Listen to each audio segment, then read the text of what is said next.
creators and destroyers. Is this how it is? Or will salvation begin?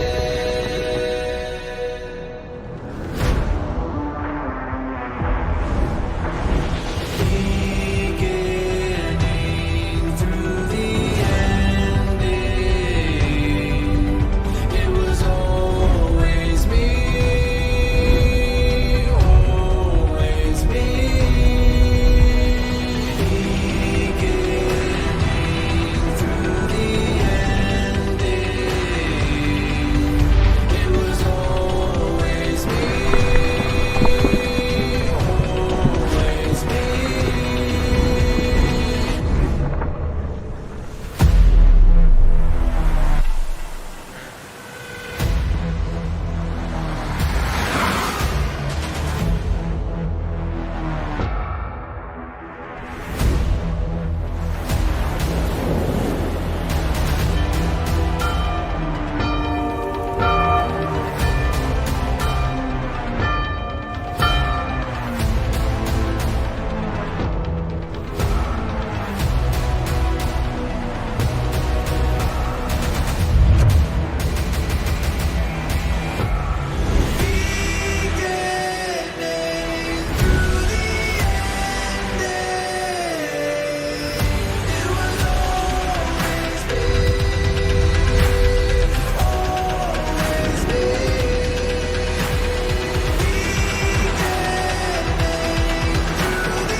Video sebentar tadi, apa yang kita ingin bincangkan?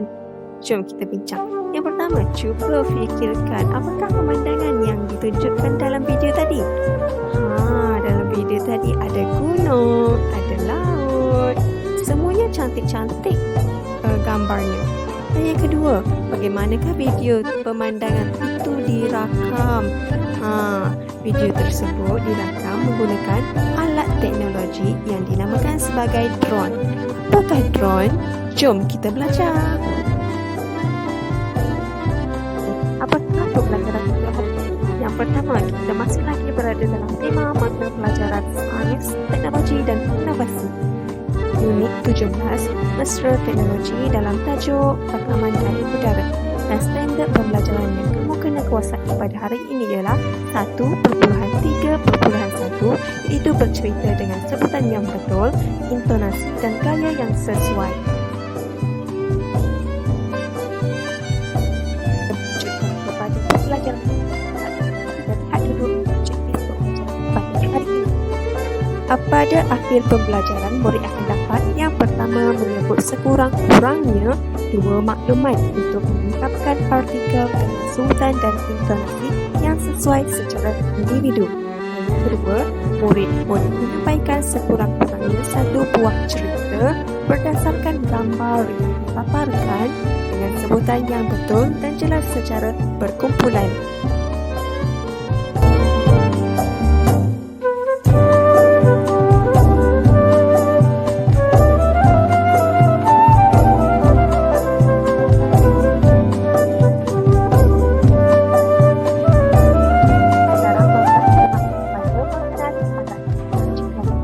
Sebagai drone, dan ini merupakan contoh gambar drone.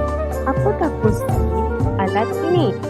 Yang pertama, mari kita lihat. Yang pertama ialah digunakan untuk fotografi, itu gambar-gambar. Yang kedua digunakan untuk videografi. Yang ketiga digunakan untuk komersial. Istilah drone juga merujuk kepada pesawat tanpa pemandu.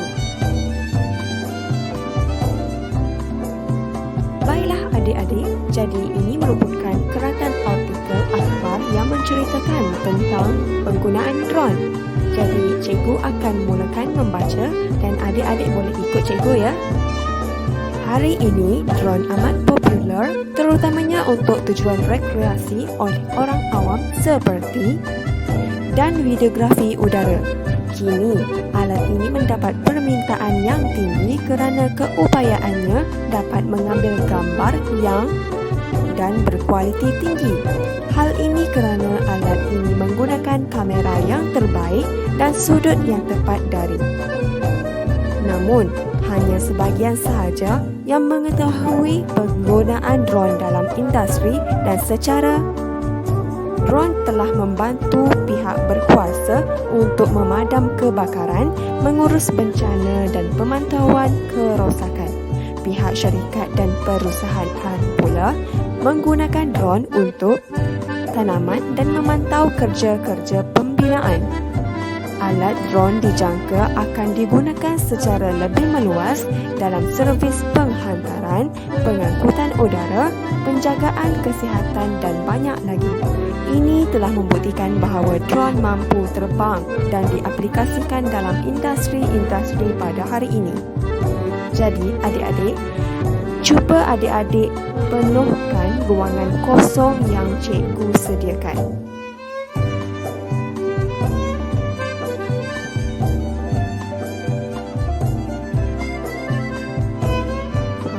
Adik-adik dah dapat jawapan?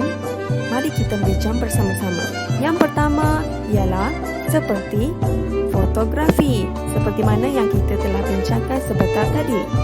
Yang kedua ialah cantik, seperti mana yang kita tengok dalam tayangan video tadi. Semua pemandangan yang diambil oleh drone sangat cantik. Dan yang seterusnya ialah udara, tempat dari udara. Dan yang seterusnya ialah komersial. Apakah yang dimaksudkan sebagai komersial? Komersial ini ialah perkara-perkara yang diluaskan dalam perdagangan. Dan yang seterusnya ialah membaca. Drone digunakan untuk membaca tanaman dan memantau kerja-kerja pembinaan.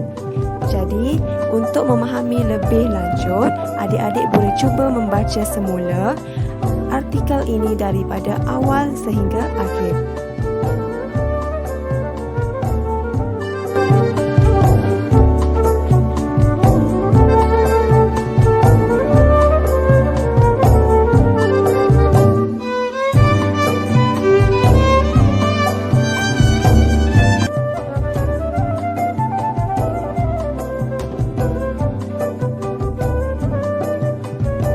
Baiklah adik-adik, untuk ruangan ini cikgu nak adik-adik semua cuba isi ruangan kosong yang cikgu sediakan menggunakan jawapan yang sesuai berdasarkan gambar-gambar ini. Yang pertama, pengeposan barang, bantuan kesihatan, pertanian dan keselamatan. Cuba adik-adik pilih perkataan yang sesuai untuk dimasukkan ke dalam ruangan kosong. Boleh?